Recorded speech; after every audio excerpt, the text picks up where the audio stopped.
The Iran deal is rather monumental because it has a lot to do with the magical thinking of the Biden administration right now. The magical thinking of the Biden administration, and this comes from progressive think tanks, and I should note the contrasts here. When Donald Trump said that he wanted to find a new path forward in the Middle East, everyone said it was impossible, that you could not get peace with Israel unless you resolved the situation with the Palestinians. This was conventional wisdom at the time, that you could not find any path forward unless there was also some way to deal with the Palestinian situation. No peace in the Middle East.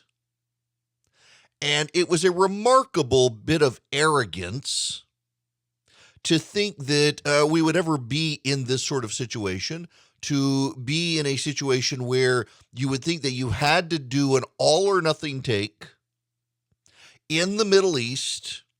And if you did not do an all or nothing take in the Middle East, you couldn't get anything done. But that was the position of not just Democrats, of not just of John Kerry. That was literally the position of every major talking head in Washington, D.C. And Donald Trump thought differently. And in large part, if we're intellectually honest here, one of the things Donald Trump did was say, basically, we're leaving. You're on your own now. We're gone. And it forced Israel and its Middle Eastern partners to collaborate with each other. Y'all, for perspective, I grew up in the Middle East. I was there for a decade. And in that decade, you could not call Israel. The phone exchange literally could not connect to Israel. My textbooks growing up never mentioned Israel. The pages were either cut out or blacked out. If you went to the local library and you pulled out the encyclopedia and you went to the eyes and you flipped to Israel, it did not exist. The maps either said Palestine or they were blacked out. The situation until October of 2020 was one where Israel did not exist, except as a demon state of Satan's bent on persecuting Palestinians and Arabs. But because of Donald Trump and the Abraham Accords, Israel just hosted a conference of Middle Eastern leaders, including the Saudis, something impossible up until 2 years ago because of Donald Trump. He rethought it and brought peace to the area, in large part because he said, y'all are going to have to figure this thing out yourselves. And they did. And they did because of Iran. If you live in the Middle East, if you have lived in the Middle East, one of the things you come to realize is that Iran truly is the existential threat to Middle Eastern countries. Iran is the Soviet Union to the West. Iran has an entity called the Iranian Revolutionary Guard. It is not, contrary to popular opinion, the military. Iran has a military. The Iran Revolutionary Guard's entire job is to fund and train global terrorists.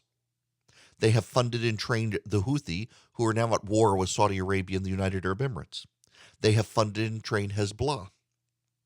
And they have also funded and trained and propped up the Syrian regime. Now, you need to understand something about the Syrian regime.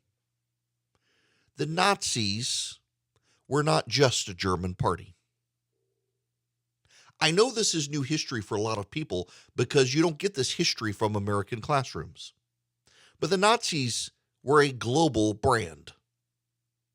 And the Nazis trained, propped up, and funded other countries and other political parties that were Nazi allied.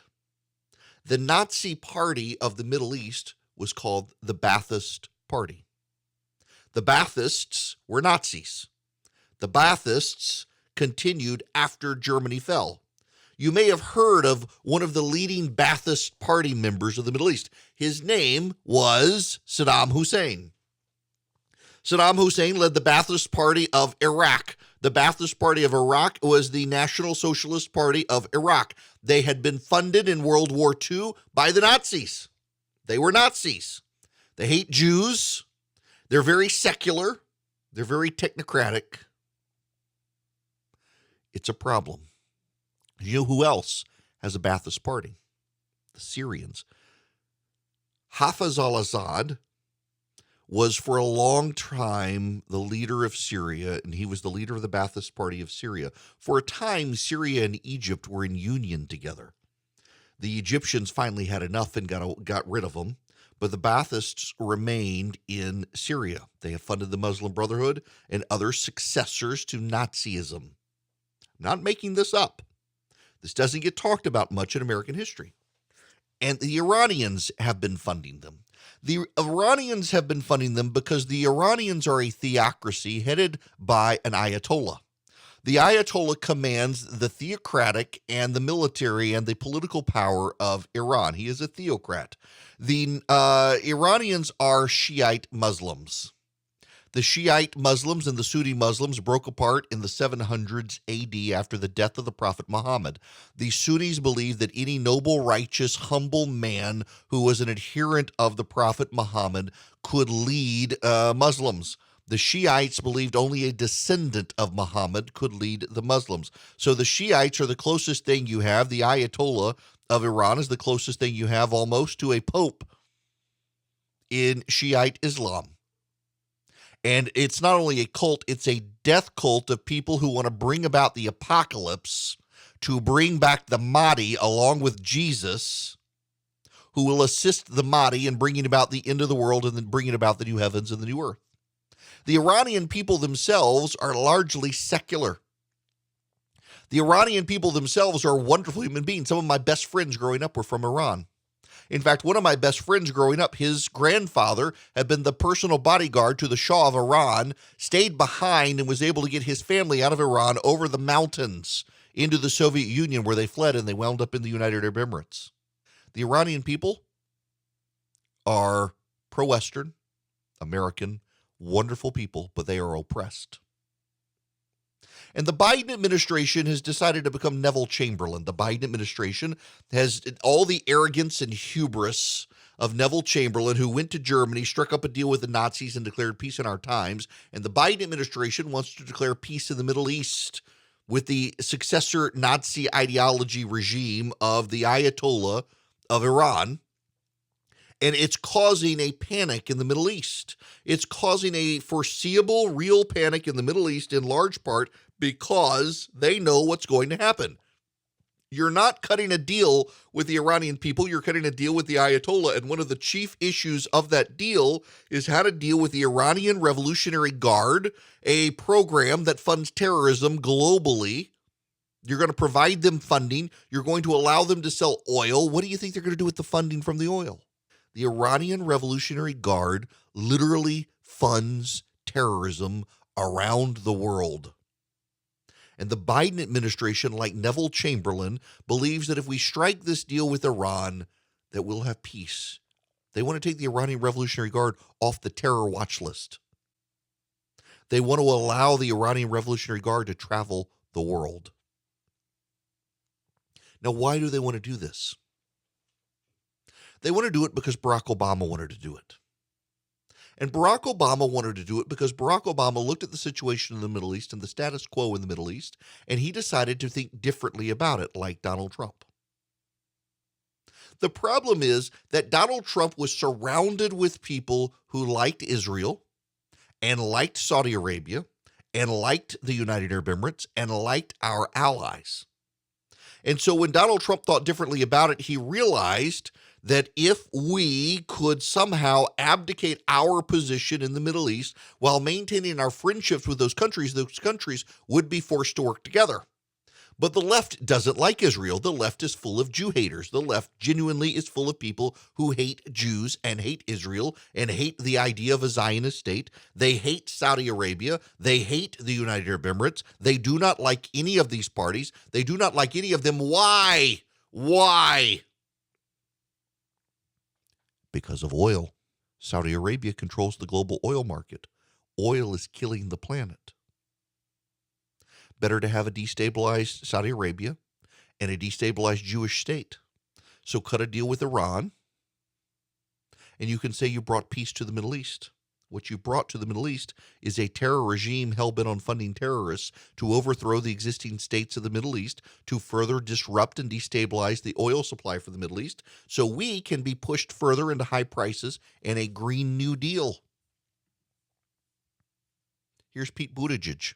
Less dependent on foreign oil, and that protects us from shortages at fuel stations. But here's the thing to remember. Even if all of the oil we use in the USA were made in the USA, the price of it is still subject to powers and dynamics outside of the USA, which means that until we achieve a form of energy independence that is based on clean energy created here at home, American citizens will still be vulnerable to wild price hikes like we're seeing right now. So you destabilize the Middle East by propping up a terror regime and allowing its terror masters to run the world and sell their oil to get more money to fund more terrorism. Remember, those terrorists recently tried to bomb Saudi oil manufacturing and refining facilities and those in Abu Dhabi. Suddenly you have higher oil prices, higher gas prices, and a stronger demand for the argument that, well, if we just go to clean energy, that will fund Iran less, that will help us more. They've decided to rethink global politics based on the climate change left's antagonistic relationship with oil and the progressive left's antagonistic relationship with Jews. And what's going to happen is a lot of people in the next decade are going to die because the Biden regime, like the Neville Chamberlain prime ministership of Great Britain, really believes he can get peace in our time with successor ideologies to the Nazi Party. And it's going to end just as badly as it did with Neville Chamberlain. We are literally about to fund a regime that has an entire agency dedicated to funding and training terrorists around the world. That's what Joe Biden's administration intends to do, and probably has the votes to get it all through Congress, too.